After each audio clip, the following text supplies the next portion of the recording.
Halo sahabat santuy, bertemu lagi dengan saya di Story Channel.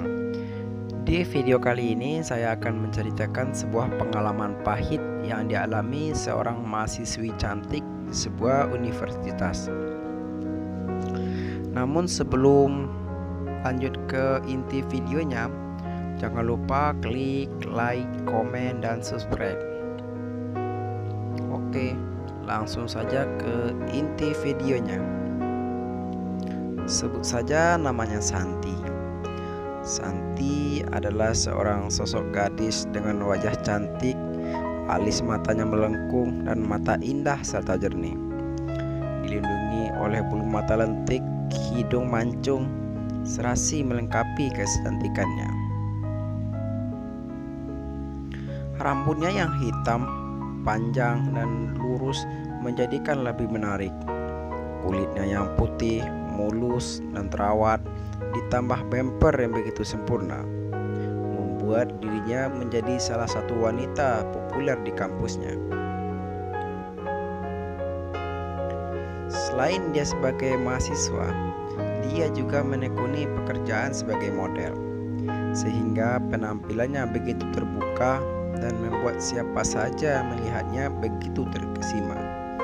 Penampilan yang sangat aduhai tentu mengundang pikiran buruk pada laki-laki, dari yang sekedar menikmati keindahannya sampai yang berhasrat ingin menggagahinya. Salah satunya adalah Parno, sapam di kampus itu. Pria berusia 40 tahun itu memang seorang pria yang begitu tinggi. Sosok pribadi Santi memang cukup supel dalam bergaul dan sedikit genit, termasuk kepada Parno yang setiap hari berdiri di depan pintu gerbang.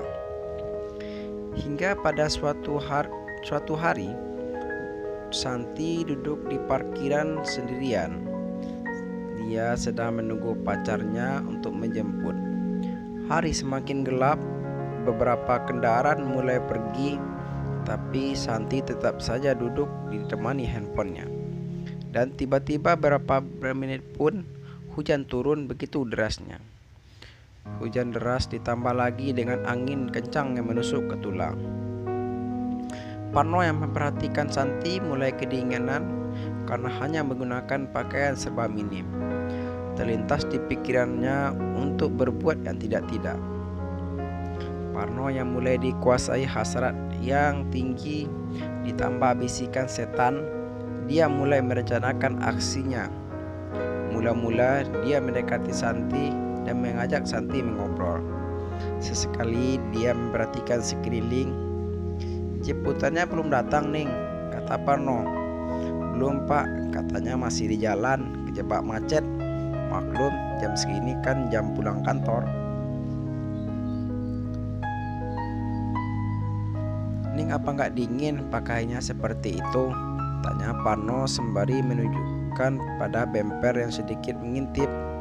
"Ah, Pak, Parno nakal ya. Ya dingin sih, Pak. Mau ngangetin," kata Santi sambil menggoda. Mendengar itu, Parno mulai berpikir untuk menggagahinya. Sebuah lampu hijau, padahal Santi hanya bercanda. "Ya mau dong," kata Parno sembari mulai memperhatikan sekelilingnya, dan dia mencari ruangan yang sepi. Dan tepat di belakang parkiran itu, Parno melihat kelas kosong dan pintu juga terbuka.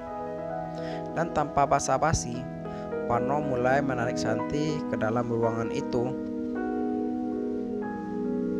Santi yang kaget sampai menjerit, namun dengan sigap Parno menutup mulutnya. Parno yang berbadan besar dan berotot membuat Santi tak bisa berbuat apa-apa. Santi hanya bisa menangis dan merasakan perlakuan kasar Parno.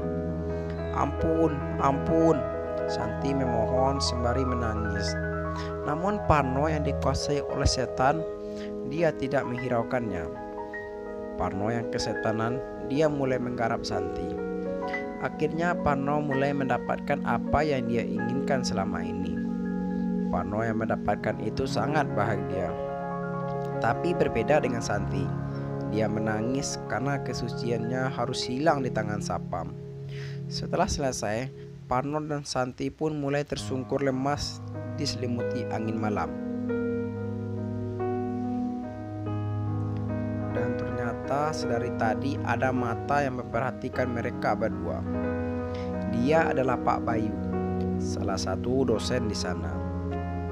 Kemudian mendekati mereka berdua, dan ternyata selama itu Pak Bayu telah merekam kejadian itu, mulai dari pertama sampai akhir, dan dia juga menunjukkan rekaman itu pada mereka. Pak Bayu juga mengancam Santi akan menyebarkan video itu jika dia tidak mau menuruti keinginan Pak Bayu. Akhirnya dia mengiyakan keinginan Pak Bayu. Ternyata dosen itu tak kalah brengseknya dengan Parno. Santi hanya menangis dan bersedih karena kejadian itu, dan hari-hari Santi tak lagi ceria. Itu membuat orang tua Santi menjadi curiga. Saat ditanya oleh orang tuanya, Santi hanya terdiam dan menangis. Hingga akhirnya orang tua Santi membawa ke dokter. Dari situ baru terungkap jika selama ini Santi telah mendapatkan perlakuan yang tidak mengenakan itu. Setelah itu, orang tua Santi melaporkan kejadian itu kepada polisi dengan bukti CCTV yang terpampang di parkiran itu. Akhirnya Parno, Sapam kampus, dan Pak Bayu dosen brengsek itu mendekam di balik jeruji besi. Untuk menyelapati mental Santi, akhirnya Santi dipindah dan dititipkan di salah satu pondok pesantren di luar kota. Selama dia di pesantren, Santi telah banyak berubah. Kini penampilannya telah tertutup sopan demi menjaga pandangan pria, dan Santi juga menjadi salah satu wanita yang gencar menyuarakan pentingnya berpakaian tertutup. Terima kasih telah menyimak video ini. Jangan lupa tekan tombol like dan subscribe. Oke, sampai di sini dulu ceritanya. Sampai jumpa di video selanjutnya.